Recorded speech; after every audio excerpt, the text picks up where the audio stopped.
தினம் ஒரு அதிகாரம். மத்தேயு அதிகாரம் 1.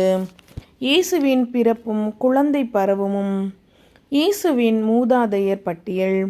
தாவீதின் மகனும் ஆபிரகாமின் மகனுமான இயேசு கிறிஸ்துவின் மூதாதையர் பட்டியல்.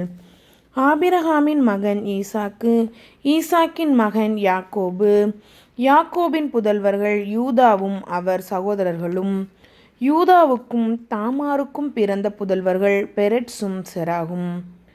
பெரெட்சின் மகன் எட்சரோன், எட்சரோனின் மகன் ஈராம், ஈராமின் மகன் அம்மினதாபு, அம்மினதாபின் மகன் நகசோன், நகசோனின் மகன் சல்மோன், சல்மோனுக்கும் இரகாபுவுக்கும் பிறந்த மகன் போவாசு, போவாசுக்கும் ரூத்துக்கும் பிறந்த மகன் ஓபேது, ஓபேதின் மகன் ஈசாய், ஈசாயின் மகன் தாவீது அரசர்.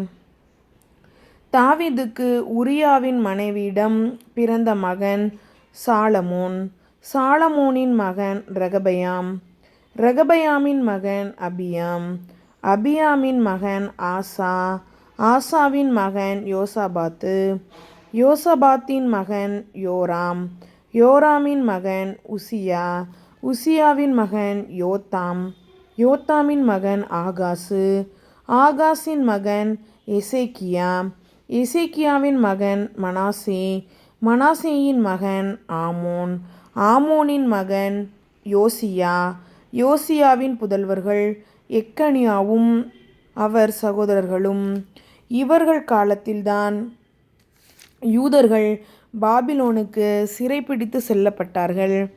பாபிலோனுக்கு சிறைப்பிடித்து செல்லப்பட்ட பின்பு எக்கோனியாவுக்கு பிறந்த மகன் செயல்தியேல், செயல்தியேலின் மகன் செருபாபேல், செருபாபேலின் மகன் அபியூது, அபியூதின் மகன் எலியாக்கிம், எலியாக்கிமின் மகன் அசோர், அசோரின் மகன் சாதோக்கு, சாதோக்கின் மகன் ஆக்கிம், ஆக்கிமின் மகன் எலியூது, எலியூதின் மகன் எலயாசர், எலயாசரின் மகன் மாத்தான், மாத்தானின் மகன் யாக்கோபு, யாக்கோபின் மகன் மரியாவின் கணவர் யோசேப்பு, மரியாவிடம் பிறந்தவரே கிறிஸ்து என்னும் இயேசு.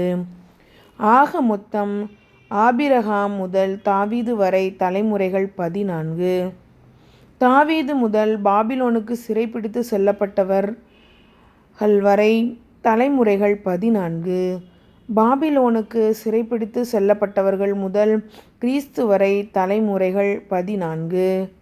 இயேசுவின் பிறப்பு. இயேசு கிறிஸ்துவின் பிறப்பையொட்டிய நிகழ்ச்சிகள். அவருடைய தாய் மரியாவுக்கும் யோசேப்புக்கும் திருமண ஒப்பந்தம் செய்யப்பட்டிருந்தது. அவர்கள் கூடி வாழும் முன் மரியா கருவுற்றிருந்தது தெரிய வந்தது. அவர் தூய ஆவியால் கருவுற்றிருந்தார். அவர் கணவர் யோசேப்பு நேர்மையாளர். அவர் மரியாவை இகழ்ச்சிக்கு உள்ளாக்க விரும்பாமல் மறைவாக விலக்கிவிட திட்டமிட்டார். அவர் இவ்வாறு சிந்தித்து கொண்டிருக்கும்போது ஆண்டவரின் தூதர் அவருக்கு கனவில் தோன்றி, யோசேப்பே, தாவீதின் மகனே, உம் மனைவி மரியாவை ஏற்றுக்கொள்ள அஞ்ச வேண்டாம்.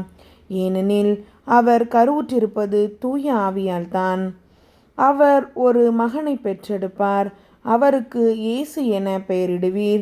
ஏனெனில் அவர் தம் மக்களை அவர்களுடைய பாவங்களிலிருந்து மீட்பார் என்றார். இதோ கன்னி கருவுற்று ஓர் ஆண்மகவை பெற்றெடுப்பார். அக்குழந்தைக்கு இம்மானுவேல் என பெயரிடுவர் என்று இறைவாக்கினர் வாயிலாக ஆண்டவர் உரைத்தது நிறைவேறவே இவை யாவும் நிகழ்ந்தன.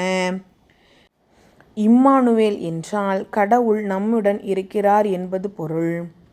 யோசேப்பு தூக்கத்திலிருந்து விழித்தெழுந்து ஆண்டவரின் தூதர் தமக்கு பணித்தவாறே தம் மனைவியை ஏற்றுக்கொண்டார். மரியா தம் மகனை பெற்றெடுக்கும் வரை யோசேப்பு அவரோடு கூடி வாழவில்லை. யோசேப்பு அம்மகனுக்கு இயேசு என்று பெயரிட்டார். இது ஆண்டவரின் அருள்வாக்கு. இறைவா, உமக்கு நன்றி. தந்தை, மகன், தூய ஆவியின் பெயராலே ஆமேன். இயேசுவுக்கே புகழ். மரியே வாழ்க.